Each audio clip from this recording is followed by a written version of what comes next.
मित्रांनो, जय शिवराय आणि नमस्कार. संजीवन ॲग्रो फार्मच्या अपडेट्स व्हिडिओमध्ये आपलं सहर्ष स्वागत. आजपासून आपण चारा व्यवस्थापनाचे देखील अपडेट व्हिडिओ घेणार आहोत. तर बघा, हे पूर्ण जे 1 एकर क्षेत्र आपण चाऱ्यासाठी नियोजित ठेवलेलं आहे. इथे आपण आता त्याच्यासाठी स्प्रिंकलर, रेन पाईप आणि ठिबक ह्या सर्वांचे 2-2 फुटावरती बघा कनेक्शन काढून ठेवलेले आहेत.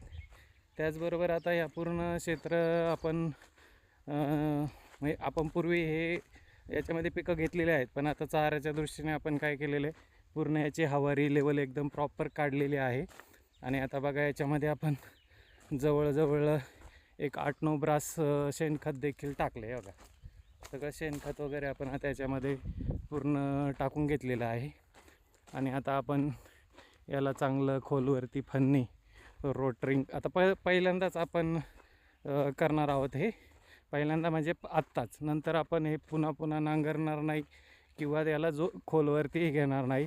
आपण पूर्ण SRT तकनीकने विनामशागत पुढचं काम करणार आहे. पण आता पहिल्यांदा आपल्याला एकदा जमीन भुसभुशीत करायची. तर याच्यामध्ये आपण आता शेळ्यांसाठी आणि कोंबड्यांसाठी लागणारा सर्व चारा याच्यामध्ये लावणार आहोत. जसं लावू तर सगळ्याचे अपडेट्स तुम्हाला मिळतील. हा आपला चारा व्यवस्थापन व्हिडिओ नंबर 1 आहे.